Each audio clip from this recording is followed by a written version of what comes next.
We look at the best post-draft free agency options for the Baltimore Ravens and more with a very special guest next year on Locked On Ravens. You are Locked On Ravens, your daily Baltimore Ravens podcast, part of the Locked On Podcast Network, your team every day.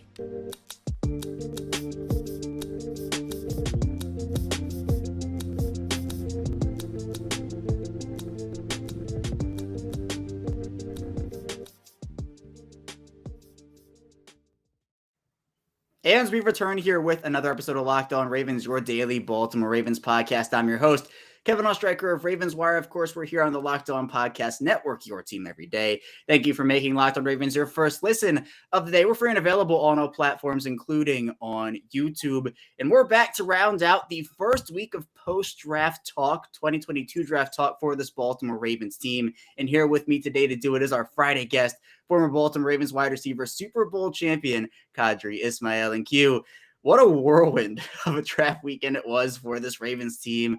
11 total draft picks, trading away the number one receiver. How you doing today? Wow. The biggest offseason Super Bowl extravaganza is in the rearview mirror, and that is the NFL draft. It was out in Vegas. My niece actually was out there. She had a tremendous time, saw the, the chain smokers or something like that. Went to a couple of pool parties that they throw, and guys were able to at least phase one of fulfilling their dream, get drafted by their different teams. But now comes the part where somehow, some way, the predictions of how the draft went for different teams, including the Ravens. But you know what? There's only one team that really matters, and that's the Cleveland Browns, the offseason Super Bowl champions. Yeah, I think every team in the AFC North had a good draft, and for Cleveland at least, we do have to crown them. We have to give them their award, but we will see what it all comes down to in the regular season. But Hugh, the first night of this draft for the Ravens was nothing short of hectic. They end up getting a steal in Kyle Hamilton at number 14. And then everybody thinks, all right, they could maybe move around, but it seems like they might be done. But then the bombshell drops of the trade of Marquise Brown to the Arizona Cardinals to move back up into that first round. Then the Ravens take Tyler Linderbaum at number 25 after making another move. So what did you think of that night overall, snagging Hamilton and Linderbaum, but ultimately getting rid of Brown? Yeah, I thought it was kind of mixed emotions, if you will. The draft, they talk about the board, they talk about the evaluation. They say let the board fall where it's at, and let players come to you. And you got your phone on and ready to talk shop and trades and all that. And I guess the clandestine nature of this business was the fact that you had a guy in Marquise Brown who. Eric DeCosta was like, look, I had a conversation with Hollywood. He was like, I want to, leave. And he took care of Marquise and traded him away. The fact that, Marquise was at the Arizona Cardinals draft party just said pretty much what we kind of realized, that this was something in the works. They kept it under wraps. And for the Ravens, I think the blueprint of what they need to do and actually wound up doing was, in fact, getting somebody from a defensive standpoint, which, Kyle fits that need, but then, having an opportunity to stay in the first round. And, you're looking at Tyler, and I think Linderbaum is a guy that is going to really be a centerpiece for what the Ravens offensive line needs to do. If, in fact, what it looks like they're about to do is try to get back to bully ball. Right. And I feel like their first round was, again, best player available in Kyle Hamilton. That was, in my opinion, the right selection. And once he got down to like 10, 11, I'm like, all right, maybe they should trade up. I don't know. But he ended up falling, which was great for them. And I think that was a great pick. And then obviously Linderbaum, a position at center where they haven't really invested a lot of capital in actually for a very long time. You go back to the Jeremy Zutaw days, obviously Ryan Jensen only on his rookie contract and everything. And then you have a lot just in there about what ends up happening with the center position. Is it Patrick McCary? Are they going to do that, right? There's a ton that they could look at, but I feel like at the end of the day, they made two pretty good picks, all things considered, although there was some talent when Linderbaum was taken. Not that he isn't talented, but including Jermaine Johnson and others. But Q, then day 2 comes around and the Ravens take David Ojabo at 45, who might not have an impact this season for them, but I think this is like almost, if he plays in 2023, trading a 2022 second for a 2023 first based off of the talent that you have there. And then Travis Jones at 76. What do you think about them going defense 2 times on day 2? Yeah, hit it out the park on both occasions. Obviously, David Ojabo, they have a good feel and intimate knowledge because of the fact that, there's a hardball up there in Michigan. And you're talking about McDonald. He basically coached him, so he knows his strengths and weaknesses, and he put him in a position to be successful. So I think, they're just check marks of positivity all the way around. You're not really guessing at a talented player. You're getting a something that is known and that you can really, sink your teeth into. With that said, comes the Achilles. I hear you as far as saying, well, he might not come back this year. He will be back next year. I think he can come back this year. I know that for the Ravens, they've had a variety of guys with the Achilles. They've rehabbed them, and they've gotten back. Most notably, potential Hall of Famer / definite Ring of Honor in Terrell Suggs and T. Sizzle. Gosh, I just think that when you look at 5 months and he was back, I think for David Ojabo, he didn't have the wear and tear that Terrell Suggs did. I think it's about being smart. And again, from my perspective, from a training aspect of things, the Achilles is because of heel down training. And so if he can get past that and not put that into his current regimen of rehab, and then as he progresses into full-on working outs, if he can be strong and not be that guy that is doing the traditional movement patterns, I think he can come back, and I think he can be effective, and I think the Ravens will welcome him. Now, moving over on to Travis Jones, you're talking about a guy who played at UConn. All reports are that he was a guy who was just always in there, always available, making tremendous plays, playing 70 to 80 snaps a game, which is for D lineman is unheard of. He has a lot of aggressive pass rush type pressuring the quarterback moves. That's going to be critical because if you recognize what happened last year, as much as the Ravens had issues at corner, the reason why they were the worst in the league is because he couldn't get to the quarterback. And so one thing begot another. You can't cover, they're going to throw the ball on you. You can't rush the quarterback, they're going to throw the ball on you. I believe Travis Jones, he also fulfills that need.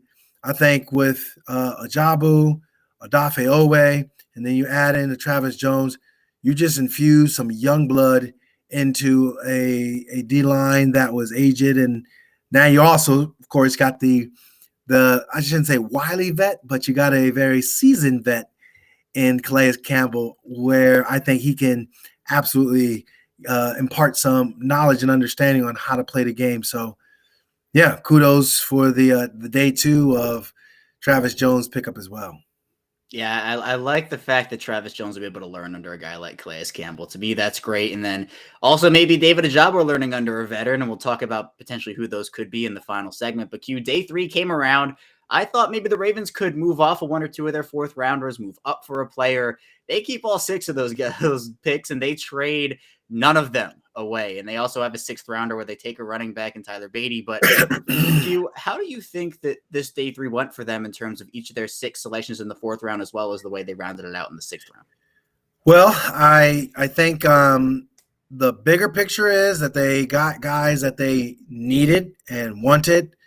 From Daniel Falele, the big dude from Minnesota. I thought, they addressed their corner needs. And, the one thing that was kind of a surprise was Jordan Stout from Penn State, the punter, because I don't know. I just see the Wolfpack being the Wolfpack being the Wolfpack, and Morgan Cox is no longer part of the Wolfpack, and that's just business. And so now you look at, a guy who's just been there since what did they say? 2006 or something like that, 2005, whatever it was. But he's getting up there in years and age chronologically. And I think from a professional standpoint, Sam Cook, he's going to compete with Jordan. I think I remember when it was, 11 seasons ago, which is so crazy to believe, that Justin Tucker, when he first came aboard, he was a rookie and trying to make the team, and they were trying to say, look, if you can kick the ball straight, you're going to be able to survive in the AFC North. He did it with just tremendous talent, and obviously his career has been cemented as arguably the top two field goal kickers of all time.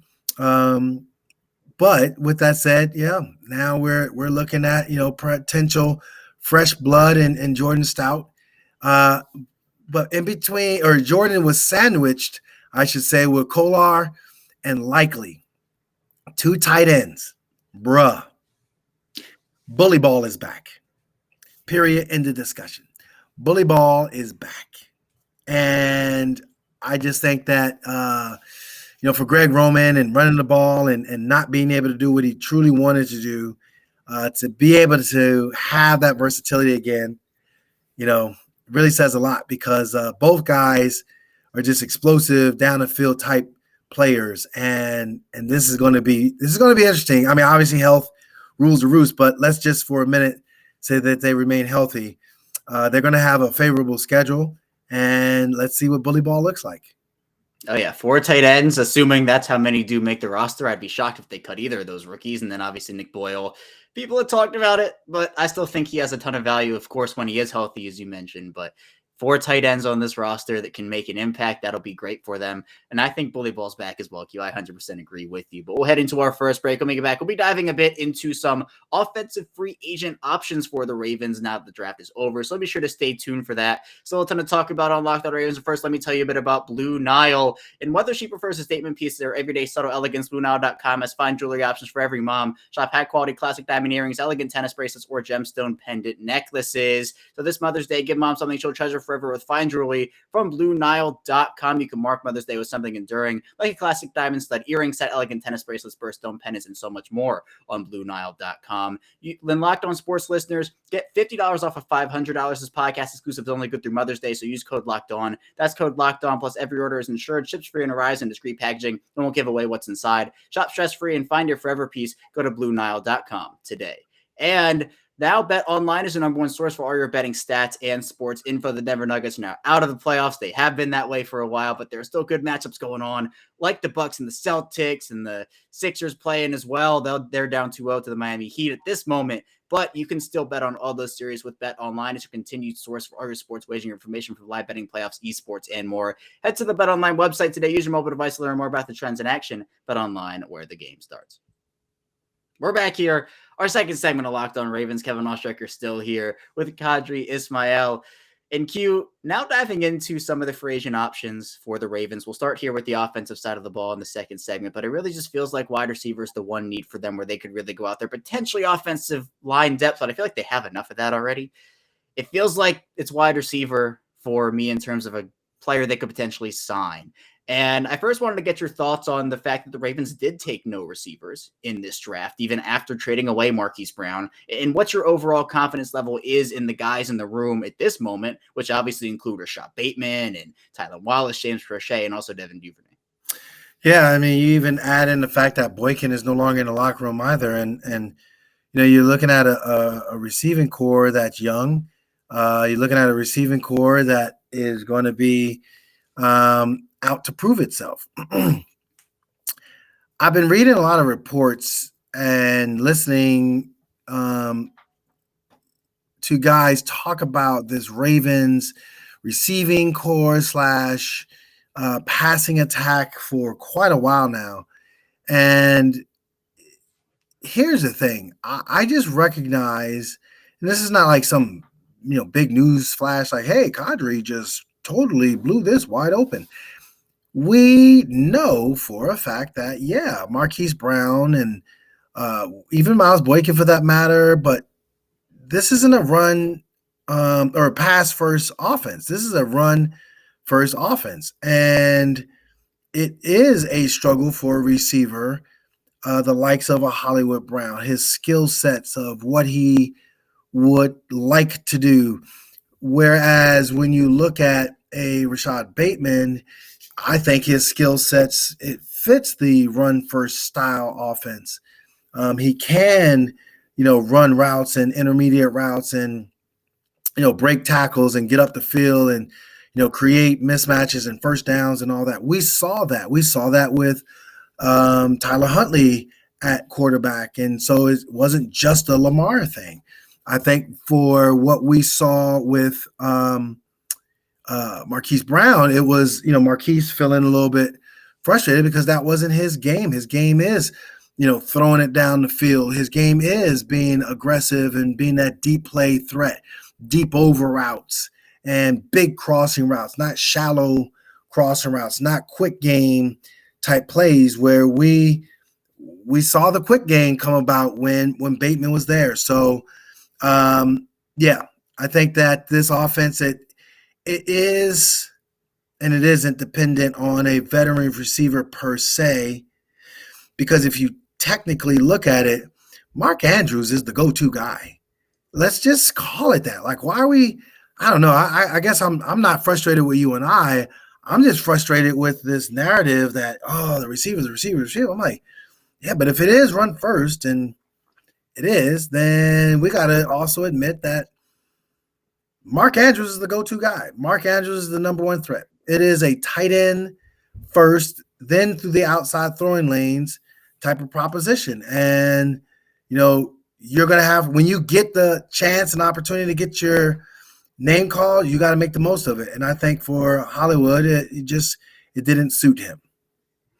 Right. And something John Harbaugh said, I believe it was like March of 2021, right before free agency started or right as it started, was that the Ravens aren't going to beg any receiver to come play for them. And I mean, that is held true for them. They have exercised that. And obviously when Marquise Brown comes to them with that trade, it's not them saying, oh, please stay. It's more of like, okay, let's see what we can do to work on a better situation for both of us. And so I think for the Ravens moving off of him instead of keeping him and maybe having the potential for it to get a bit toxic, I think that was the right decision just for both parties to move on. But you're right. I feel like this will be a run-heavy offense. It's what they want to run. But we all know the type of thrower Lamar Jackson is and what he can do with his arm and just all the amazing throws he has made. So to be able to add a veteran receiver to that receiving core that already has talent with Rashad Bateman and Devin Duvernay, et cetera, I think that would benefit them a lot. And so, Q, focusing on a couple free agent options, I'm just going to throw out some names to you, and I want to hear your opinion on whether you think they'd be good fits for this franchise. I want to start with Jarvis Landry, someone I know we've talked about before the draft, and he's a player that many think he'll probably go back to Cleveland at this stage, but if there is a chance he would come back to the AFC North, but just for a different team in Baltimore, how do you feel like that fit would go? I'm saying this. I hear what you're saying. Scheme matters. Scheme matters. Fit matters. I'm curious to see what new wrinkles not only Greg Roman's going to do, but also Mike McDonald's going to do. I am curious to see how we get by this first wave of their installation period with the rookie mini camps. See what the veterans do. See how you can fit with the pieces that you have in place before you make these, oh, wow, look who else is out there kind of a proposition. Right. And there are all these different wide receivers. We're not in March anymore, where it's not like you have the top options available to you. Not saying exactly right. Right. Not saying that these guys aren't still talented, but they're not, the free agent market is severely dwindled down from what it was in March. So Q, when you're looking at maybe potential fit, we had talked about how the Ravens needed a big bodied receiver, someone who could make contested catches. Now, Julio Jones is out there, and obviously I think I agree with you where, maybe give it a week or two to see what kind of happens with what you got. But a veteran in this room, Julio Jones, is an option out there. Would you feel comfortable bringing him in if everything goes well? We do know the injury history, though. We do, and that's concerning. I mean, you're going to have to put him on a pitch count. You're going to have to kind of cater to his needs. Not that the Ravens haven't done that before, and they're really good at it. I think that there's going to be some interesting flow with their new way of training plus recovery. Would that interest Julio, knowing that, he can get his body taken care of from a recovery standpoint? I think training standpoint, I'm beating that drum, and I'm going to still beat that drum till the cows come home. But with that said, I think ultimately, what is it that I want? Am I, wanting to be a strong veteran to get 70 catches, 80 catches, or I hear that Tampa Bay is courting Julio. So is it, okay, can I go down there and play with Tom? And what does that look like as far as, playing with the greatest quarterback of all time? Right. And this all does depend also on some of the timelines that these wide receivers have for themselves, right? If they get an offer so let's say Julio Jones gets an offer from Tampa and Baltimore's potentially interested, and Julio says, hey, look, I know you want to wait a couple weeks if that's what Baltimore does, but I want to sign now. Do you have something for me? It all depends on the timeline of the organization, the timeline of the players. So for Julio Jones, I'm content with that signing. But again, you have to always factor in with these guys who have big injury histories, the fact that maybe he's going to miss 5, 6, 7 games, much like I think the team did do with Sammy Watkins when obviously on the field in the first half, I think he had some really big moments, but then obviously the Miami game was kind of the tipping point. You missed some time. And I know you have those feelings about the Miami game and that pass with Sammy Watkins, but it's all these different types of things that kind of go into this. And moving on to the next one, Q, Odell Beckham Jr. It's a player, obviously very talented, but coming off the ACL, the Ravens already have a bunch of guys who are also coming off of ACLs. Do you think that with the talent Odell Beckham has, that would be worth it to bring him in? The thing is, the ACL, when it tore, it was the Super Bowl. You're talking about a calendar year. So are you looking at it like in a Joe Booth scenario where he's, this young dude and everything is just going to kind of speed up the healing process and he's going to be okay? Or are you looking at a guy who tore his ACL before? Is he an immense talent? Absolutely. He's going to want to crave having the football. So that's interesting. And I don't think he's going to be ready to play when the season kicks off, like 7, 8, 9, 10 weeks in. Like, when are you going to use him? That's my thinking. I'm very lukewarm, if not at all, with Odell. Right. And part of this also is what's the length of the deal? Like, if this is a 1-year contract for Odell Beckham and you only get him for 2 games plus the playoffs, I mean, you get that maybe late season boost, but what's that doing for you at the beginning of the year? And then all the extra cap you have is tied up in him. So for a player like Jarvis Landry, I could see a 2 or 3 year deal, depending. For a player like Julio Jones, I could see a 1 or 2 year deal, depending. But for all the other guys, I feel like it's just 1 year, veteran deals. I think that's what it would be with Odell Beckham. And not saying he's not a talent, because he absolutely is. He's absolutely electric when he's on the football field. But does he fit the Ravens' timeline with the injury? I think he would be an asset. But when would he be on the field to be that asset is, I think, the key question there. You make a great point. But kind of going with the injury history thing, Q, again, a lot of these receivers having that. The Ravens did lose a speedster, a guy who can take the top off the defense in Marquise Brown.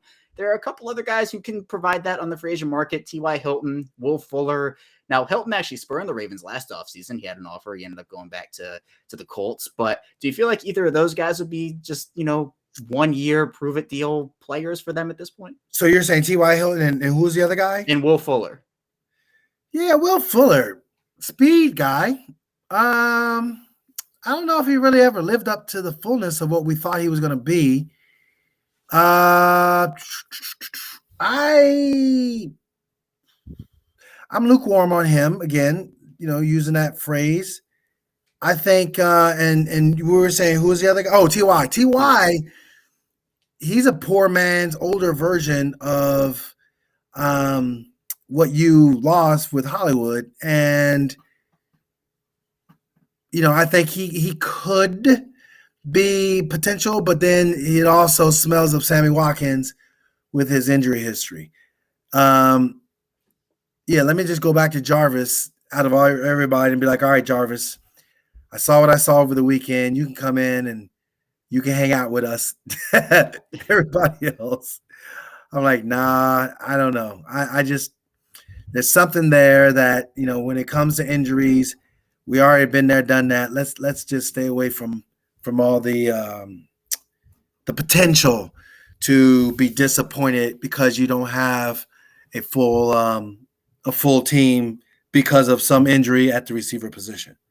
Right, and the Ravens have had very volatile success with their veteran wide receivers coming in recent years. You have the Steve Smiths of the world, and then you have the Michael Crabtrees and Jeremy Macklins of the world. So yes, I think that you kind of have to temper expectations, but I think for a player like Jarvis Landry, he is the biggest difference maker out of the players remaining. And he obviously brings that AFC North toughness. He's been there in Cleveland for a while now and just an overall really solid player. So I think if I had my pick, it would also be Jarvis Landry, but it'll be interesting to see how they end up playing this because maybe there's a trade for a veteran. Maybe they do something else. So we'll see how it all works out for them. But we'll head into our final break. When we get back, we'll be diving into defensive free agent options for the Ravens. So be sure to stay tuned for that. We'll be right back. Still a ton to talk about. But first, let me tell you about Built Bar. And summer is coming. And with summer, you're going to need some food on the go. And Built Bars are the perfect snacks to take with you on family vacations. You could throw them in your bags or even in your kids' backpacks. And the best part about Built Bars is they're healthy and delicious. No more sacrificing delicious food for health. All Built Bars and Puffs are covered in 100% real chocolate. And that means that with Built Bar, you can eat healthy and actually enjoy doing it because they are very good. Most Built Bars contain 130 calories, 4 grams of sugar, 4 net carbs, and 17 grams of protein. You can go to Built.com now to get all your favorites like the net cream pie and raspberry double chocolate as well. My favorite is mint brownie. So go to Built.com, use promo code LOCK15, get 15% off your order. Use promo code LOCK15 for 15% off at Built.com. We're back here. Our final 7 of Locked On Ravens. Kevin Oestreicher is still here with Qadry Ismail. And Q, on the defensive side of the ball, the Ravens did address a lot of needs in the draft. They doubled down at cornerback. They ended up drafting an edge player, but I do want to start at edge because with Ajabo, we don't really know when he's going to come back, and the timelines are all over the place right now. Now, Ajabo said himself that he plans to play this year, but obviously planning versus knowing, it's a little different. So with the edge players out there, the Ravens did place the UFA tender on Justin Houston, a player that I thought his production actually was pretty underrated, didn't have the sack numbers that he had throughout his career, especially in Indianapolis those final 2 seasons. But how would you feel about bringing back a player like Justin Houston on a 1-year, pretty cheap contract? Yeah. Oh my God. Yeah, absolutely. I think he's worth it. I think he, again, how are they going to use, when I say they, McDonald, how's he going to use, his scheme and talent and everything? If I can, we just don't know yet. So I want to get a hold of it. But I do know this, that they don't need to have, an all-out blitz scheme scenario, zero, coverage on the back end every single time. You do need a guy, what they call him, Yoda. You need Yoda back there giving you some understanding. Houston, at a good price, bring him back. Oh, yeah, absolutely. I think that is the clear-cut move for them where it just makes a ton of sense. He was with the organization. I mean, that's a move I'd be 100% on board with, especially because it wouldn't break the bank. I think the tender's around 2.5 million. So that for 1 year, Justin Houston, I mean, sign me up for that. I'm on board with it. But Q, with 2 edge rushers coming off of Achilles injuries, obviously with Ajabo, but also Tyus Bowser, do you think the Ravens should maybe splurge a bit more than Justin Houston? I know Jadeveon Clowney we've talked about before the draft. Do you feel like now after the draft that he could still be an option for them, or would you rather see them go in a different direction? Go in a different direction. Don't waste your time. Bye-bye. See ya. Love you. All right. Glad you had your, generational highlight tape back in the Michigan game and whatever, the Outback Bowl and all that. Outside of that, Jadeveon played with some stud dudes on the opposite side of him. And really, he didn't, I don't know. It wasn't a splashing, wow, kind of a, thing. That's why he's on whatever team number this would be this year, whoever picks him up. I think 4th or 5th team. There's a reason for that. So, no. That's just the bottom line. No. Right. And Clowney for his career has been at his position one of the best run defenders. So that's where he brings a ton of value. Pass rushing wise, I think people were expecting a little bit more out of him. He has had the success, but not the like star success. So still a pretty good player. And, the Ravens love guys who can defend the running and set the edge and everything. But I feel like it just contractually wise, organizational fit wise, Justin Houston just makes the most sense there. I still think they should probably add an extra edge regardless, because you just never know with the way that Achilles injuries work out with Ajabo and with Bowser. Yeah. But in terms of their timeline, so to have another player and not have to rely on, let's say, Jalen Ferguson or somebody in a decently big snap role, I think that would benefit them really well. But cornerback is also a very interesting one because they obviously drafted two with Jalen Armour-Davis and Marion Williams. But also, you're coming off of these injuries again with the position. Marlon Humphrey with the torn pec, which, feels like it'll be A-okay by the time the season starts and everything. And then you look at Marcus Peters with his ACL. I think that's a little bit more of a concern in circles. Yeah. So do you think that it'd be wise for them to bring in a veteran corner just to have that insurance right now? And obviously, you also have to factor in Brandon Stevens potentially moving to corner or Darius Washington. But how does a player like, let's say, Joe Hayden sound to you if it came down to that? If Joe Hayden was available, you're saying? Yeah. Oh my God, hell yeah. Joe Hayden is available. He's a free agent. Right. No, but I'm talking about Price is Right. Like, okay. You know what I'm saying? Yeah, like if you want to make a deal and you like us, we like you. Oh yeah. No, oh my gosh. Yeah, no. So again, from a bigger picture of things, depth is critical, and veteran understanding is even more at the corner position. Yeah, no, Joe. Oh, I like him. I like his game. I like his savvy. He's not the same upper tier level player, but make no mistake about it. I mean, that dude. Oh yeah. And there's also what is it?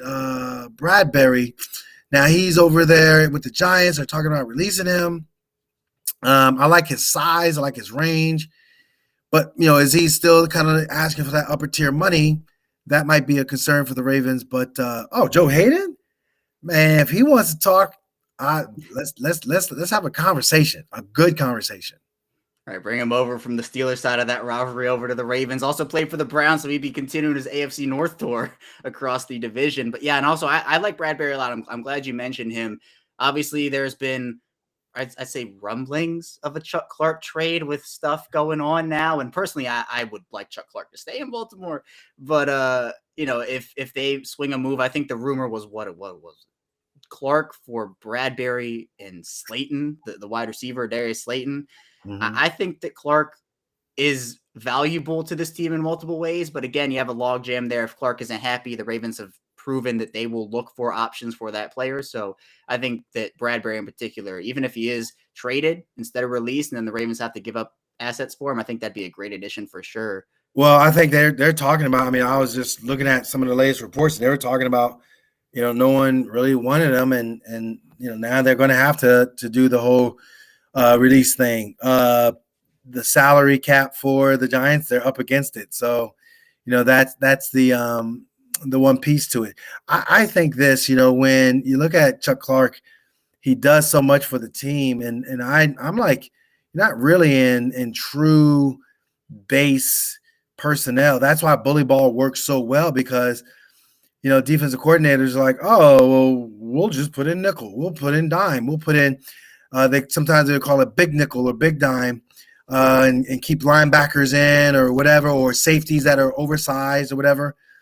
But you still create mismatches with your personnel and your talent. So I'm saying that, and here's the thought process behind it. Don't just be so ready to jettison a player the likes of Chuck Clark, who defensively he wore the dot on his helmet for a reason. That means he put guys in position, and he was extremely cerebral. You need guys like that. You need dependability and reliability, I should say. So, I think ultimately, you're playing with fire if you think that Chuck. We got a guy in the first round. Great, good job. Let's have some good depth. Let's realize that you're not going to have base personnel on the football field at all times. You're going to have those nickel look defenses. I'd rather have a smart guy who's going to, shell out and shout out the different coverages and looks, because that's what he's supposed to do, and that's what he's capable of doing. And let's not, put all that pressure on the young rookie to do all that. Let him, be free and go out and play. So that's my take. Right. And honestly, I've been talking about 3 safety looks in this defense, even going back to last offseason. I said, well, if the Ravens could have Deshaun Elliott and Chuck Clark and like Trey Boston, and I'm looking now and I say, oh, the Ravens have Kyle Hamilton and Marcus Williams and Chuck Clark. Sign me up for that one instead. Like that's a really good safety room. You can play Chuck Clark in the box, but you're right. This defense is not going to be base all the time. They like to move guys around. You have depth. I think it's a testament to Clark and what he's been able to do over the course of his career to kind of work his way up from a late round pick to having the green dot, super smart guy, and also had a really good year in 2021. People look at the dropped interceptions, and I think that's what people kind of remember from his season, but he was really, really good for them last year. He's not the best safety in the NFL. He does have his drawbacks. I'm not saying that, but he is. I think he fits this team really well. But Q, the Ravens, they took to Marion Williams, who projects as a slot corner at the next level. They did lose Tavon Young. They could have Brandon Stevens play some slot or Darius Washington, but would you bring in a veteran there, more like a slot corner, like let's say a Chris Harris Jr.? Is that an option for you? No. Again, going back to, from a slot aspect of things, if you do have Hamilton, fresh legs, young blood, you do have a smart veteran, savvy and Clark and such. No, I think what you got with some young guys, it's kind of like, all right, we got y'all for a reason. You can simplify the defense. You don't have to make it complicated for them when it comes to that slot position. I'm comfortable with where they're at on the roster for now. Yeah.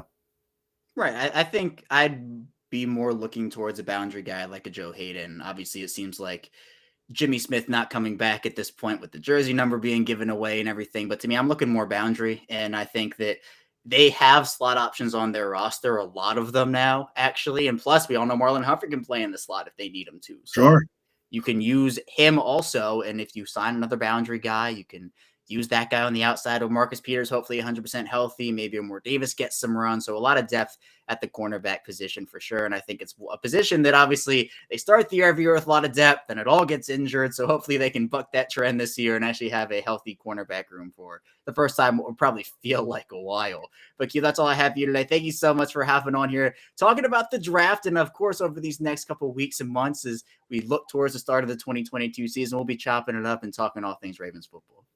Yeah, man, I tell you what, we don't have to worry about the running back position anymore. And I think that room, as guys get healthy, will be nice.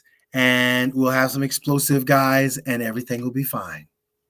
Right. No more 9-yard runs and then the shoelace tackle, and no more 3-yard runs in the shoelace tackle. Maybe Freeman gets a veteran spot, but yeah, it seems like Freeman and Latavius Murray, their times are probably done with the Ravens. But that's all I have here today on Locked On Ravens. Thank you so much for tuning in. We'll take a 2-day break. Coming back here on Monday, we're diving into more Ravens coverage and content. So be sure to stay tuned for that, and I will see you on Monday.